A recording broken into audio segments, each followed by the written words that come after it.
Je suis une jeune fille qui, à l'âge de 13 ans, a eu une apparition divine. Je suis l'une des figures de proue de l'histoire de France. C'est à moi que l'archange Saint-Michel a confié la tâche de libérer le trône de France du joug des Anglais. Je suis l'une des héroïnes de l'histoire de France, chef de guerre et sainte de l'Église catholique. Aujourd'hui, coup d'œil sur la première et seule femme de l'histoire à être devenue chevalier. Laissez-moi vous narrer l'histoire de Jeanne d'Arc, la pucelle d'Orléans.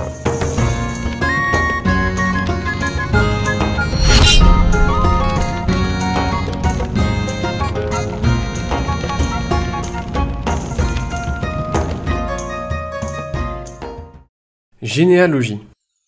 Jeanne d'Arc serait née aux alentours de 1412, dans le village de Doméry. C'est une commune française située dans le département des Vosges, en Lorraine. Elle aurait eu des parents paysans assez aisés. Son père s'appelait Jacques d'Arc. Il était laboureur et propriétaire de sa propre ferme. Sa mère se nommait Isabelle de Vouton. Elle portait le surnom de Roméée, car elle avait fait un pèlerinage à Rome. Elle grandit aussi aux côtés de ses 3 frères et de sa sœur. Donc maintenant que ce petit contexte est posé, nous allons revenir de façon chronologique sur les événements marquant la vie de Jeanne d'Arc, en commençant par sa naissance pour arriver à sa fin et à son décès. Ne vous étonnez pas si je parle au conditionnel quand je parle des voix divines et de tout ce qui entoure Jeanne au niveau de la religion et des apparitions. Car oui, Jeanne d'Arc a bel et bien existé, mais rien ne prouve que ce qu'elle a vu est vrai. Je ne veux vexer personne sur ce point-là, chacun est libre de croire en ce qu'il veut, mais je me dois de rester neutre dans mon approche au niveau de la narration. Voilà, j'espère avoir été assez clair sur ce point-là. Début de l'histoire de Jeanne et les premières apparitions divines. Jeanne d'Arc était une enfant très pieuse. Être pieux signifiait avoir de la pitié, être attaché aux croyances, aux devoirs et aux pratiques de la religion. Son histoire, comme nous la connaissons, commencerait à partir de ses 13 ans. C'est là qu'elle aurait eu ses premières apparitions divines. Plus précisément, elle aurait entendu les voix célestes des saintes Catherine et Margerie et celles de l'archange Saint-Michel. Ces voix lui auraient commandé de libérer la France de la domination anglaise. Je vous fais un petit rappel du contexte historique de l'époque. Nous sommes alors en pleine guerre de 100 ans. C'est un conflit entrecoupé de trêves plus ou moins longues opposant de 1337 à 1453 le roi d'Angleterre Édouard III qui revendiquait le trône de France face à la noblesse française qui s'y opposait et voulait que le couronnement revienne au fils du dauphin Charles VI. Le royaume de France était partagé entre les Anglais et les Bourguignons d'une part, et ceux qui restaient fidèles au dauphin Charles VII de l'autre part. Enfin bref, voilà le petit contexte historique. Pour revenir à Jeanne et à son histoire, ce sont ces voix célestes qui lui auraient donné l'ordre de ramener le dauphin sur le trône et de libérer la France de la présence anglaise. Elle mit 4 ans pour prendre une décision au final, et c'est à ses 17 ans qu'elle écouta ces voix et se mit en route pour le village de Vaucouleurs afin de rencontrer le capitaine Robert de Baudricourt, qui était le représentant du dauphin. Elle le convainc de l'aider à obtenir une audience auprès de Charles VII.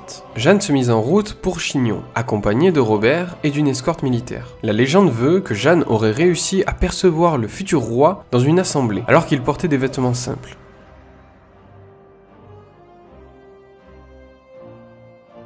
Suite à ça, elle eut une audience. Elle lui fit part des voix qu'elle avait entendues. Méfiant, Charles lui aurait fait subir des interrogatoires menés par des autorités religieuses dans la ville de Poitiers. Les dignitaires religieux auraient vérifié, entre autres, sa virginité. C'est pendant ces interrogatoires que Jeanne aurait fait 4 prédictions.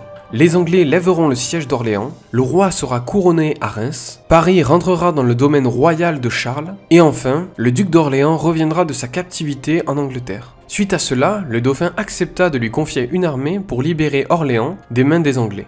Il est bien de se rappeler qu'à cette époque, les femmes n'étaient vraiment pas considérées, alors que pourtant ce sont bien souvent elles qui géraient les affaires de leur mari parti guerroyer, tout en élevant seuls leurs enfants.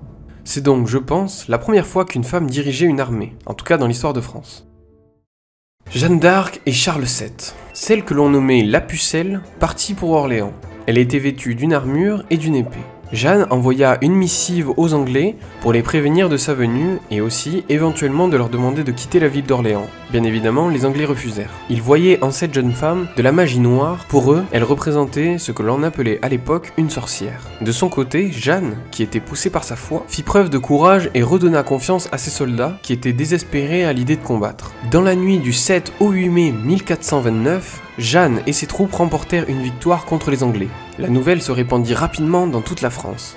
Jeanne d'Arc poursuivit son chemin en remontant vers le Rhin, soumettant de gré ou de force chacune des villes sur son passage. Et c'est le 17 juillet 1429 que Charles est couronné roi de France dans la cathédrale de Reims en présence de Jeanne. C'est à ce moment-là qu'il prit le nom de Charles VII.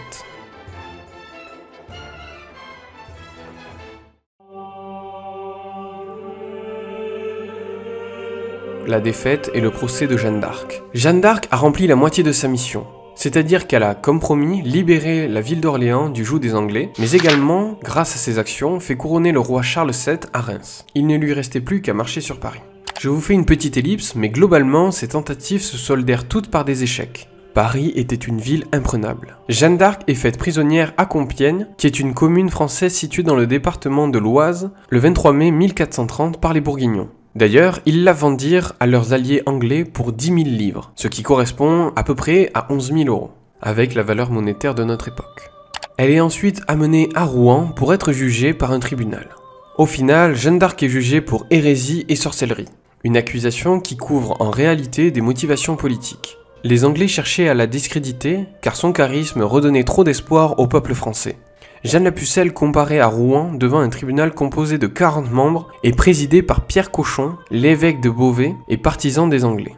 La première séance publique a lieu le 21 février 1431 dans la chapelle royale du château de Rouen. Sous la torture, Jeanne d'Arc abjure et reconnaît ses péchés, le 24 mai, avant de se rétracter d'ailleurs le 28 mai. Jeanne d'Arc est brûlée vive sur la place du Vieux Marché à Rouen le 30 mai 1431. Elle n'était alors âgée que de 19 ans. Le roi Charles VII n'est pas intervenu pour la délivrer, alors qu'elle l'avait aidé à accéder au trône de France. 25 ans plus tard, un second procès est organisé par Charles VII à la demande de la mère de Jeanne et du pape Calixte III.